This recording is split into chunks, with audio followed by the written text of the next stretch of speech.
Okay, we are back to assemble this thing. Now, where we left off in the last segment, we just finished drilling and then cleaning up the holes on this BT-60 tubing before test fitting it. This is going to be the one that we're officially retrofitting. A little tighter today, a little more humid, but you can see how that lines up.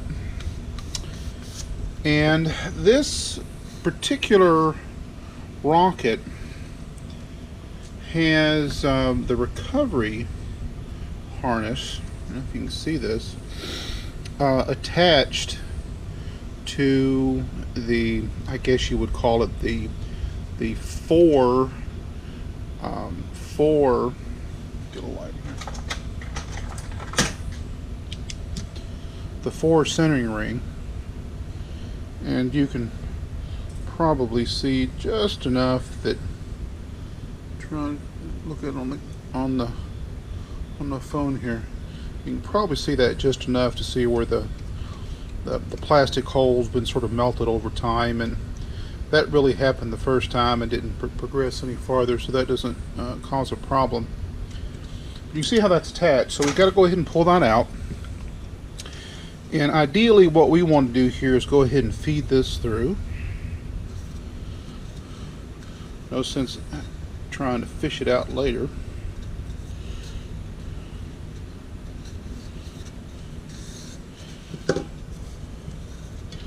We'll attach it to the nose in the next step here.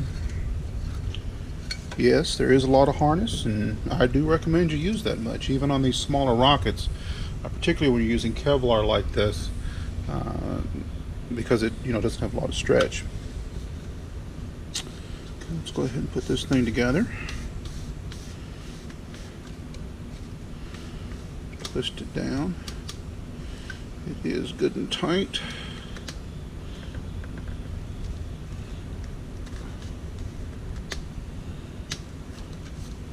It's really tight, and there may be a best position, even though all of these are very close, less than a 50th of an inch. That one looks pretty good. And let's pull our original plastic rivets. Now I use an interesting technique here. Instead of just using a push rivet, which is difficult to remove, I actually tap the rivet in a closed position, semi-closed, and then simply use a number 440 nylon screw. I guess you could do this with a metal screw as well. I think we're going to find though that there's enough carbon buildup, and since these have sort of been, you might argue, melted in an open position, you can see that even with the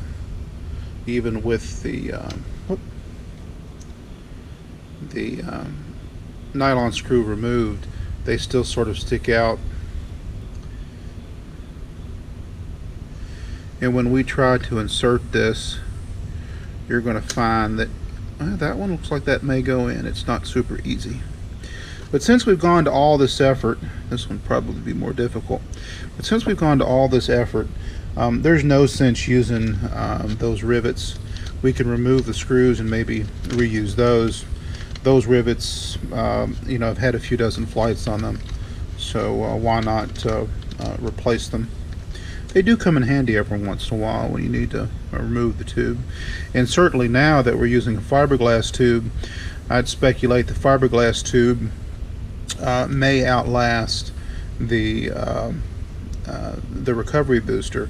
So at this point we can just pull the rivets and replace the booster, and then you're off. That's almost a field repair. So we'll try to put this in here. Looks like that one goes in pretty good. Maybe not quite home.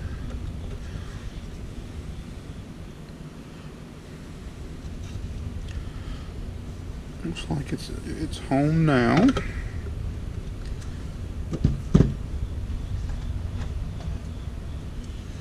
I'll use a smaller holder here.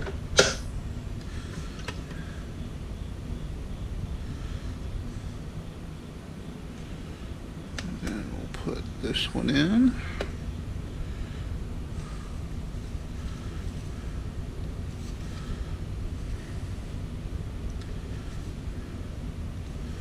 That's the thing, when you get these good and tight, sometimes it takes a little bit of effort to get them in. Can't quite get that in there.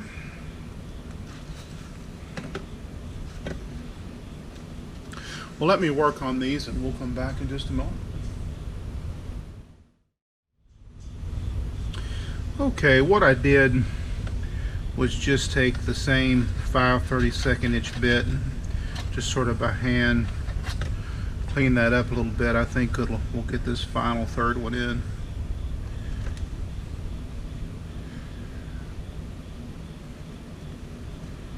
And I think that's it. Maybe down a little bit further. And now it's super tight, plenty clean. And then now to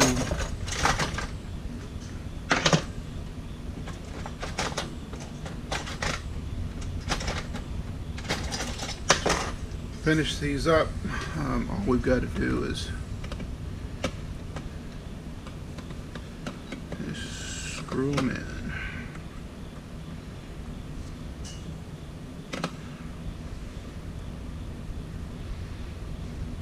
Now this doesn't so much grip. You can see it here real quick. Now you won't be able to see that too well. This doesn't so much cause the coupler to grip the tube as it just keeps the rivet from coming out. You expand the end like that, there's no way it can come out. And of course, since we've kept these pretty tight, they're not going to move anyway, so it's not like you need to crank them down. Okay, that's it. So technically, I guess you could argue that we've completed the retrofit. We do have to attach the nose cone, and then we also have to reattach the little snap link that we're going to use. You know, this rocket pretty much flies lower mid power D rocket, so we can get away with using a good snap swivel. But if this was, even though it's BT-60 tubing, you know, if this rocket was a high power rocket or even a larger mid power rocket flying, you know, some high impulse Fs or high average thrust Fs or Gs, then you might want to upgrade to a quick link or do this in another way. But it's certainly handy for this power. I'll also show you how to install a recovery sled in the next segment as well.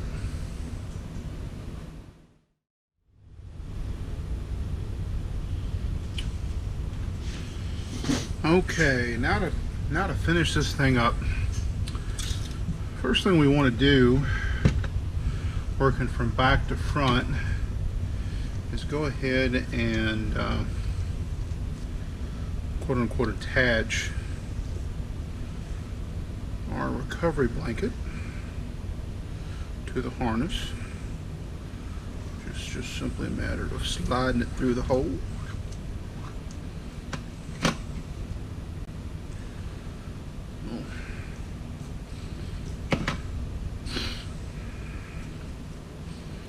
Go ahead and put that in our tube. The next thing is to add our recovery sled. This really is a concept of my own design. This clear plastic one you see here is made of polycarbonate. It's practically indestructible. Up till now, I've just been using ones that have been made of cardboard. On the larger ones, maybe coating them with some plastic. But the idea here is simple, and that is when you're using a recovery sled like this, excuse me, when you're using a Jolly Logic chute release, the recovery sled sort of provides a tube-like structure to keep that chute in place. One of the things I've found is that if you have a rocket that falls some distance, the harness with just using the Jolly Logic around the parachute by itself can actually cause it to tangle. And this became obvious after seeing a video, and this is the result of this video. I swear by them. I've never had a chute release fail while I've been using one of these. I have had an occasion where it's tangled as I've described, and it's failed without them. I'm actually going to use this one. This one was probably the very first one that I cast. I actually sort of bake these or heat these up. And actually I still haven't trimmed that one up, so we'll just use one of these.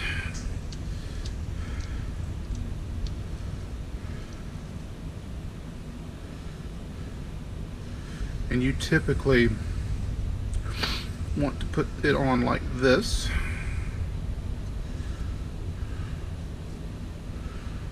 Where the harness, most of the harness is underneath the chute. The chute's going to stay in here in this area. Another reason you want to do it this way is because as you pack this in, the harness actually helps keep the sled away from the side. So, you know, maybe if you had a weld nut or something else otherwise sticking through your tube, this would ensure that it would come out without actually hanging up this lip. And these can move okay. You know, once you use the chute release and you get everything all packed down, they won't move. And if they do after, it really shouldn't matter. And so we'll go ahead and stick that in the tube as well. Now, you think, well, the next step is to attach the, put this in here, tie a knot, and attach your snap swivel. One problem is if you do it that way, then you've got to detach the nose to move the snap swivel, and there's actually a little bit better way to do it. So we'll cut our, this is a brand new one. We'll take a little bit of the edge off of there as to not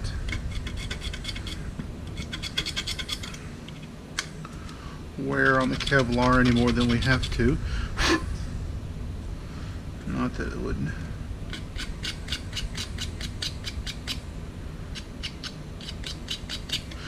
probably fail anyway, but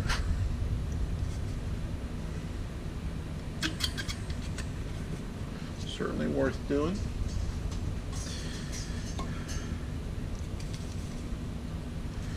And what we're going to do here, and I'm going to turn this around simply because I like doing it from this side. I'm going to show you how to tie a uniknot, which is a handy knot to use.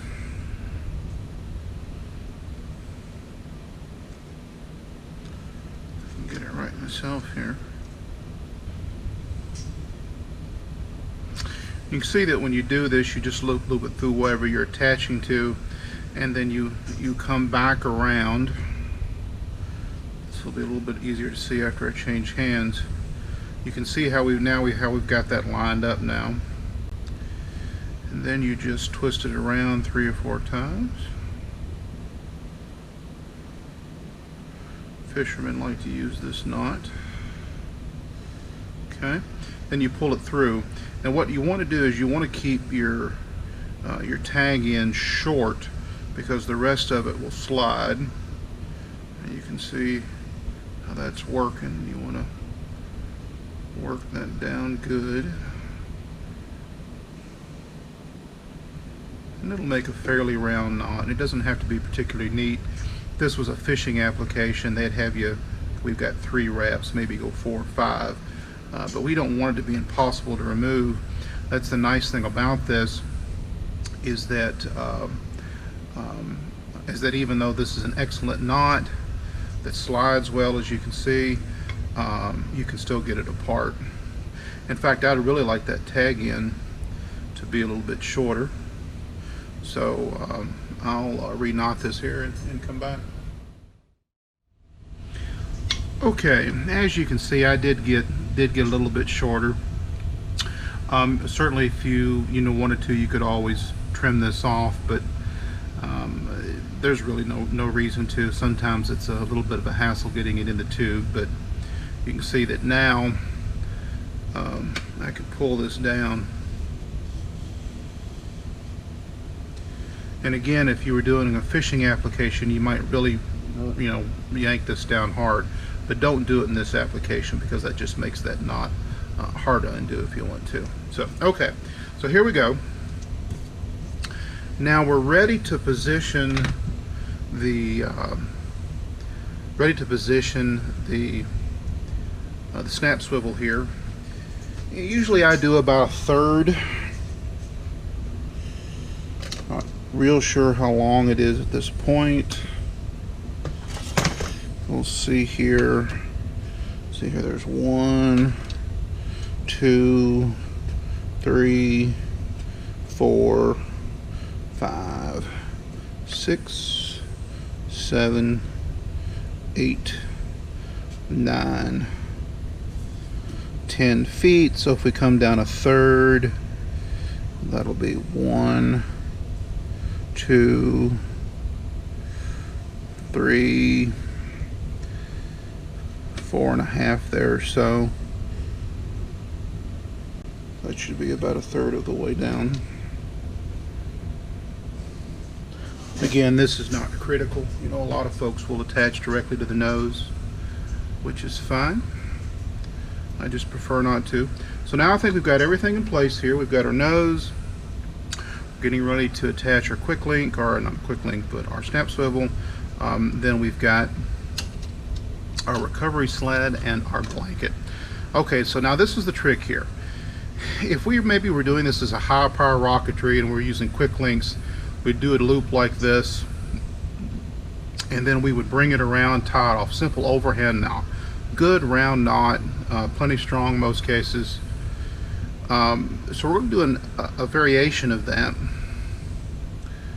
where we put the loop through our eyelet, right, like that, okay?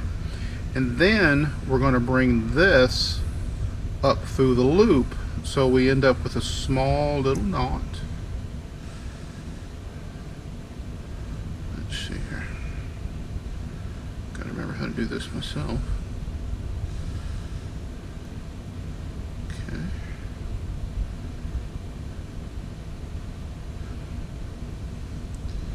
There we go. There's our sort of knot. We can bring this down if we want to and leave it where it is. You think, well, but Alan, that won't hold. That won't stay where it needs to be. Well, that's sort of true. What we'll simply do here is we will come back like I promised and do a simple little overhand knot. I'm struggling with this because I want to get that knot as close to the ring as possible.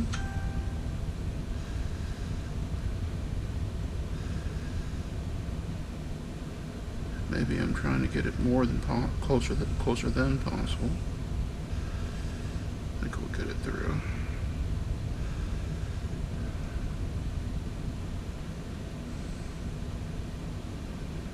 Get it over. Then you can see it just, try to make sure all your lines are where they need to be. And there you got it. And again, don't pull this tight. This is just to hold it in position. So now at this point, you can see that you've got sort of a nice little leader on this. There's no way this is going to come off. This is almost two-fold in the way that it's attached to this. It will gradually take a shape like you see here, almost like, I guess, a hitch type knot would, and it's not going to come off. And then it's very easy to get apart. You just undo that knot and do the reverse, and then you can move it up and down your line. So here we go.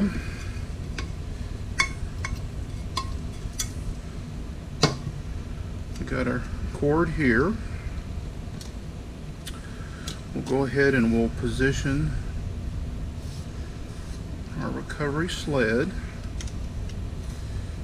like that. It's roughly going to be in that position right up here. This is then going to attach to the lines on our parachute. Parachute's going to fold in here like this, and then we'll show you how to position the chute release with the recovery sled as a bonus here. We'll take up some of the line. And there we go. It might be a little bit more than a third of the way down. And there we go. I guess really, if we want to be accurate about this representation, we would pull the blanket up here like this.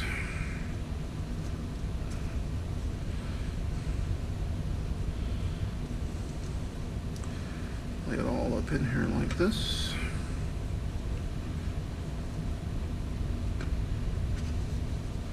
Got to be careful winding Kevlar this way, it'll twist.